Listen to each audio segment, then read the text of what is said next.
Thank you, Yvonne.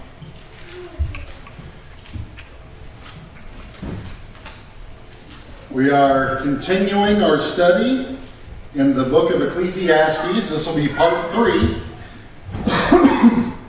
And we'll be looking at the vanity of wisdom and pleasure from Ecclesiastes 1:12 through 2:11. If you will open your Bibles there with me, please, and we'll read along at Ecclesiastes chapter 1, starting at verse 12. I, the preacher, have been king over Israel and Jerusalem, and I applied my heart to seek and to search out by wisdom all that is done under the sun. It is an unhappy business that God has given to the children of man to be busy with. I have seen everything that is done under the sun, and behold, all is vanity and a striving after the wind. What is crooked cannot be made straight, and what is lacking cannot be counted. I said in my heart, I have acquired great wisdom, surpassing all who were over Jerusalem before me. And my heart has had great experience of wisdom and knowledge. And I applied my heart to know wisdom and to know madness and folly. I perceive that this also is but a striving after the wind. For in much wisdom is much vexation, and he who increases knowledge increases sorrow. I said in my heart, come now, I will test you with pleasure. Enjoy yourself. But behold, this also was vanity. I said of laughter, it is mad, and of pleasure, what use is it? I searched with my heart how to cheer my body with wine, my heart still guiding me with wisdom, and how to lay hold on folly, till I might see what was good for the children of man to do under heaven during the few days of their life.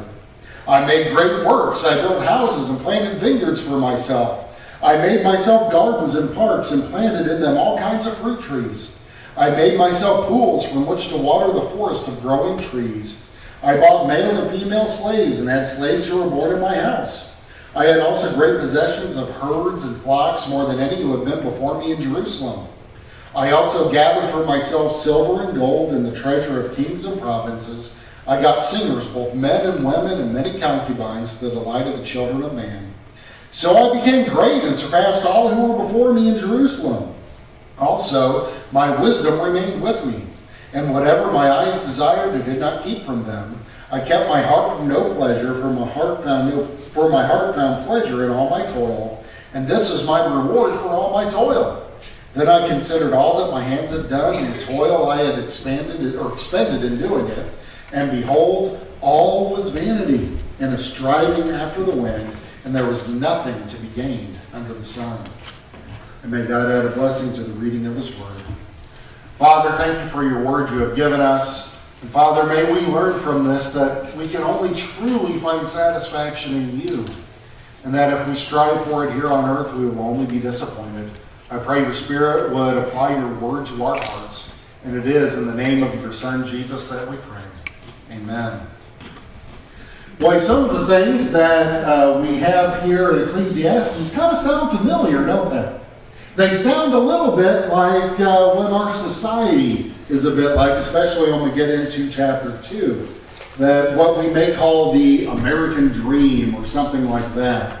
But as we begin, we see that the writer of Ecclesiastes, who is a wise man, who is trying to give us wisdom, here he says, wisdom is vanity.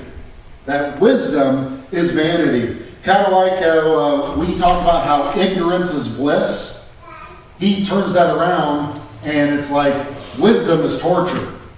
Because you can see all the ignorance around you, I guess. It drives you nuts. Or you see that, man, things just don't make sense. We try and try. We try to apply wisdom. We try to apply knowledge, and it all comes to nothing.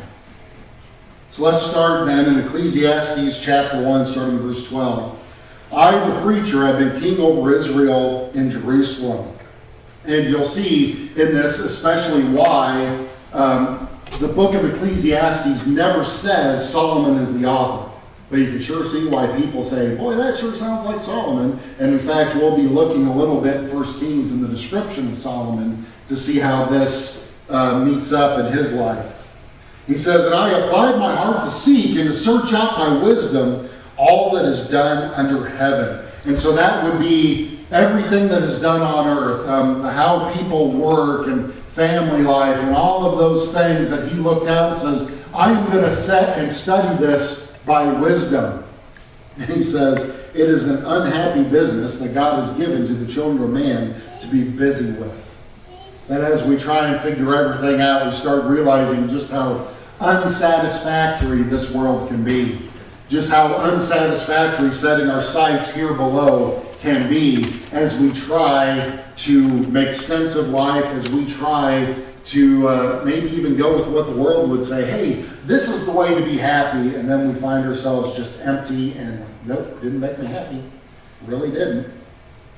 We see in 1 Kings 4:29 to 34, it says, and God gave Solomon wisdom and understanding beyond measure, and breadth of mind like the sand on the seashore, so that Solomon's wisdom surpassed the wisdom of all the people of the east and all the wisdom of Egypt.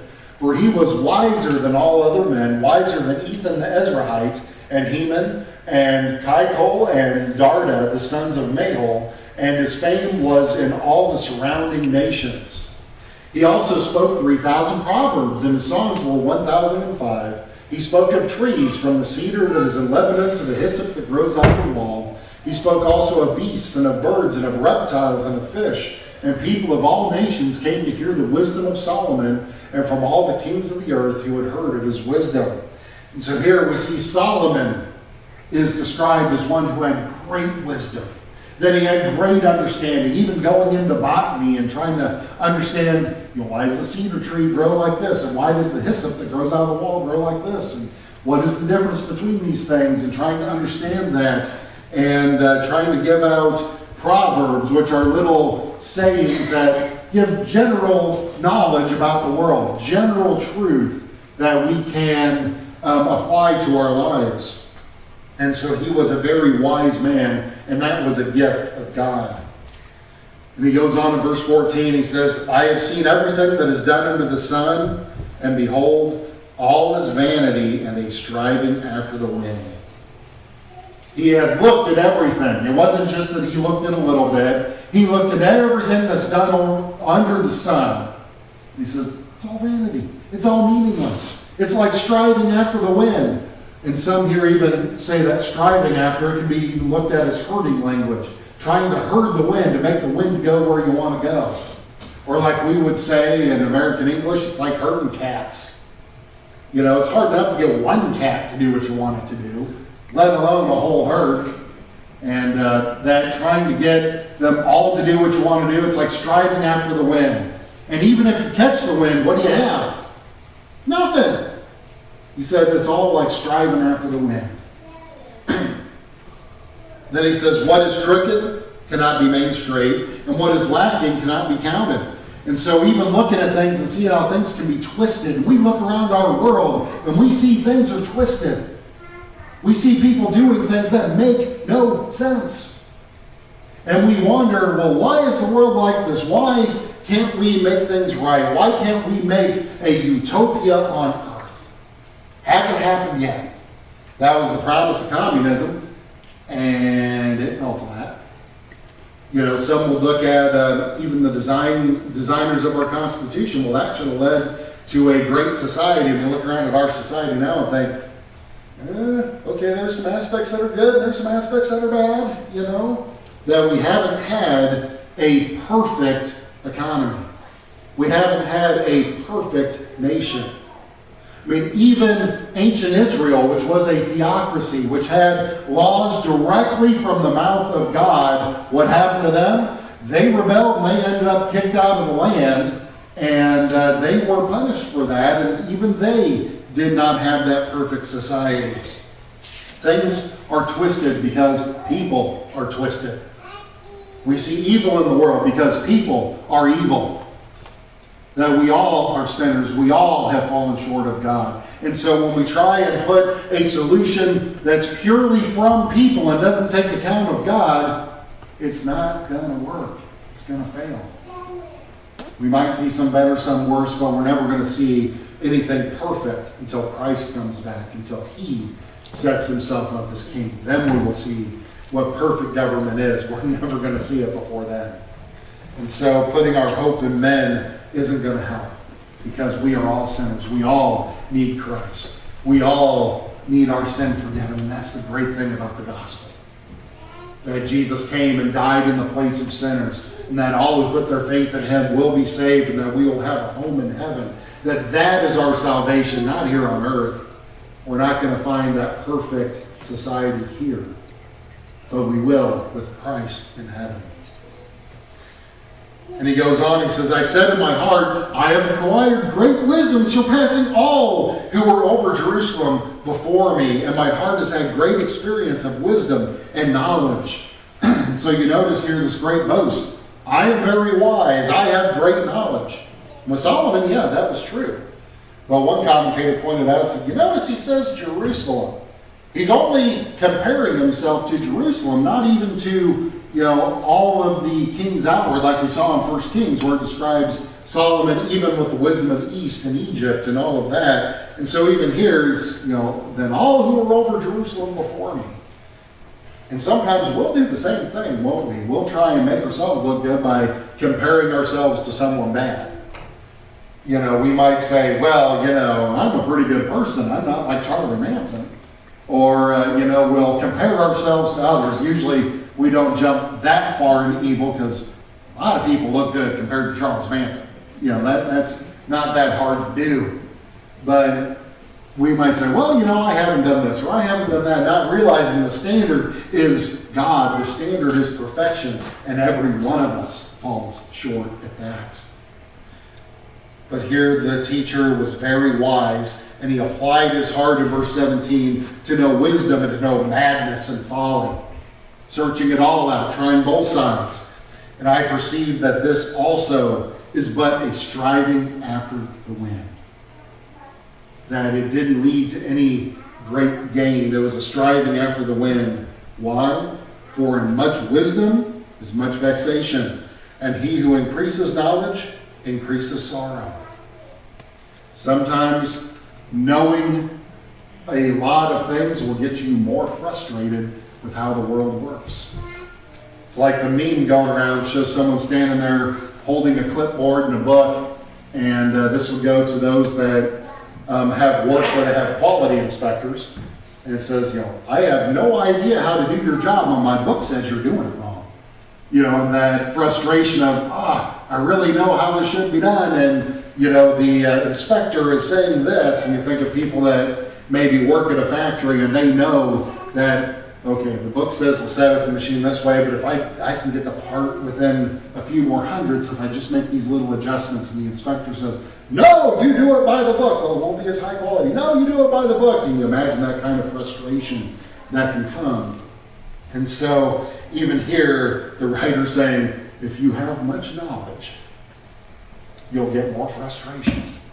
So is the answer more knowledge? Is it just that we are not smart enough and that is why society is the way it is? No, society is the way it is because people are evil. Life can be a mystery. The more you dive into it, the more frustrated you can get. And unlike mystery books, you can't flip to the end to try and see what happens. I won't say who does that. But life can be a mystery as we try and figure out how does it all go together. And it's harder when you're a part of the story and you don't know the end. And intelligence without a knowledge of God leads to frustration. You see, being able to look around and see, yes, the world is messed up, but I know the one who will make it right, and he has a plan to make it right. I don't understand his plan because God's a whole lot smarter than I am, and I am okay with just letting him work it out. Without knowing God, that can lead to frustration. And that frustration comes from an intelligent investigation of the world. That trying to make it better and being frustrated at all ends. That it's like herding cats. Just leads to frustration. But then he talks about wisdom, and he found vanity there. Then he comes to, well, even pleasure is vanity. And this is where we get into the American dream.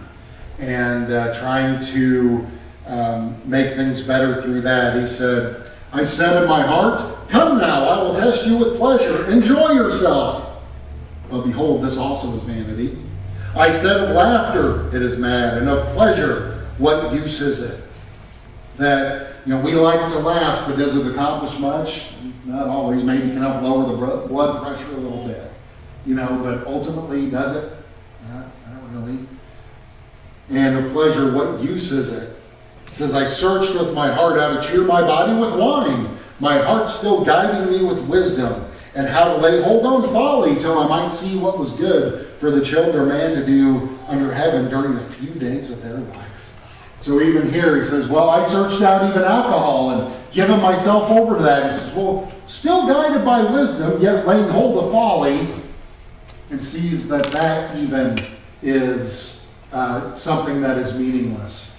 You notice if you're watching sports, they like to bring on the beer commercials, and they always make it look like, oh, if you just had a can of Bud Light, your life would be so much better. You'd be at a party with friends, and everybody would like you, and all of that. But when you give yourself over to that, it's more like an episode of Live PD where they're pulling you out of the car to walk the line, and they find out, nope, you're drunk and you're going to jail. Giving yourself over to that, it's meaningless. It doesn't lead to anything good if you're just going to give yourself over to that to say, well, I am going to find my life's meaning by drowning my sorrows with alcohol. It's going to end up bringing more sorrows. And so he said he searched out trying to cheer his body with wine and saw even that's folly. And even that can lead to meaninglessness. And as we see what alcoholism can do in a society, we see trying to cheer yourself just that way, it's going to lead to meaninglessness. It's going to lead to nothing good. Because trying to replace the role that God would have with being a drunk isn't going to help that. Trying to drown your sorrows will lead to more sorrows. And so that, outside of its proper context, is going to tear your life apart. He says, I made great works. I built houses and planted vineyards for myself. I made myself gardens and parks and planted in them all kinds of fruit trees. I made myself pools from which to water the forest of growing trees. And so here he talks about how he built himself a great house and he made big parks and fruit trees. And well, it's really dry in Israel. And so I also put in irrigation to water them. And I have all of these things around me. Kind of like if you watch the old show Lifestyles of the Rich and Famous, and Robin Leach would go around showing you how the other 1% lives, and oh, I have this pool and that pool and large property with a gate with spikes on top in case anybody would try and come in, and all of these things to try and make themselves happy. And you know what? It doesn't lead to more happiness. That the writer here was saying, hey, I did all of this. I built gardens and parks. I enlarged my house. I made all of these things thinking it would bring me happiness.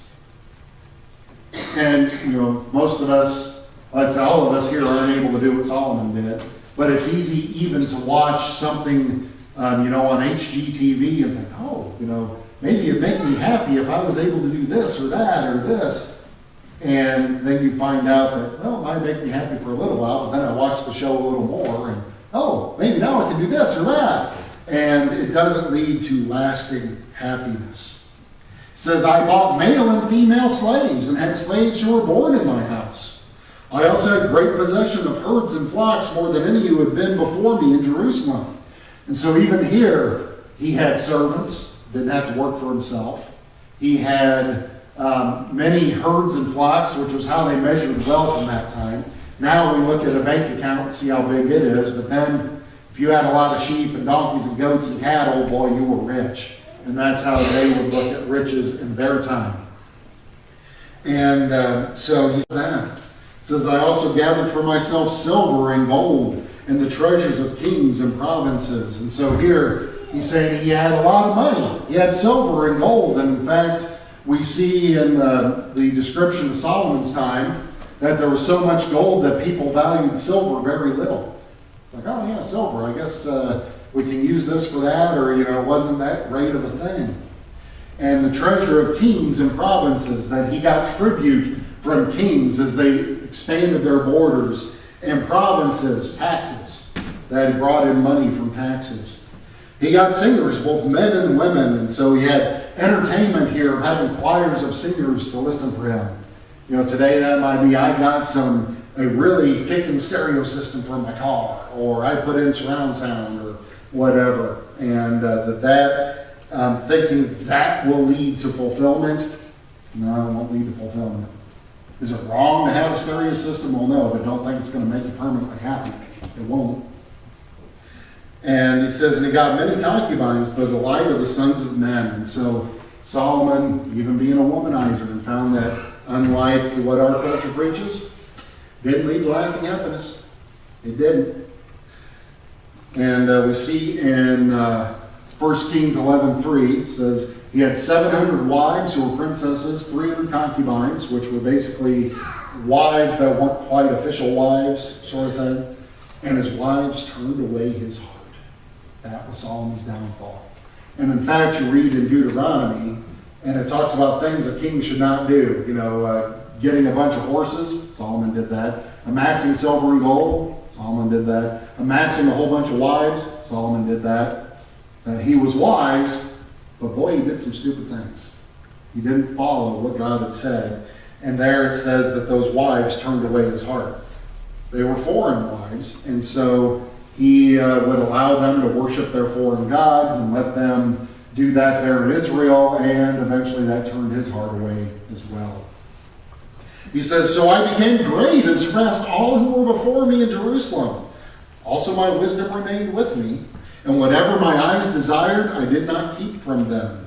I kept my heart from no pleasure, for my heart found pleasure in all my toil, and this was my reward for all my toil.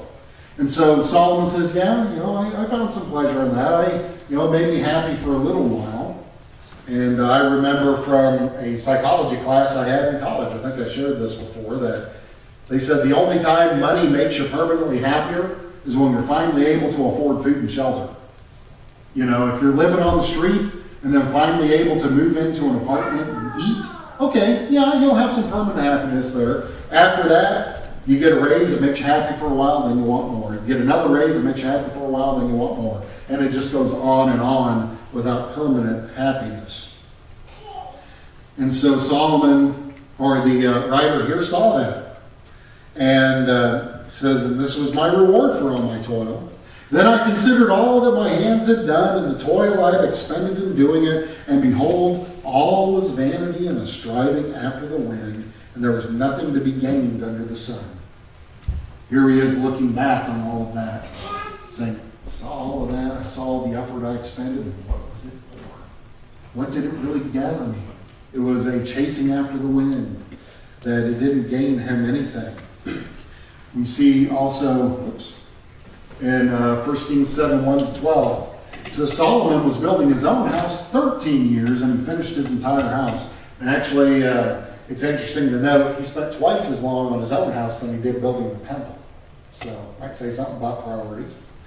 He built the house of the forest of Lebanon. Its length was 100 cubits, and its breadth 50 cubits, and its height 30 cubits, and it was built on 4 rows of cedar pillars with cedar beams on the pillars, and it was covered with cedar above the chambers that were on the 45 pillars, 15 in each row. There were window frames in 3 rows, and window opposite window in 3 tiers. All the doorways and windows had square frames, and the window was opposite window in 3 tiers. And he made the hall of pillars. Its length was 50 cubits, its breadth 30 cubits, and there was a porch in front with pillars and a canopy in front of them. And he made the hall of the throne, where he was to pronounce judgment. Even the hall of judgment, it was finished with cedar from floor to rafters. His own house, where he was to dwell, in the other court back of the hall, was of like workmanship. Solomon also made a house like this hall for Pharaoh's daughter, whom he had taken in marriage.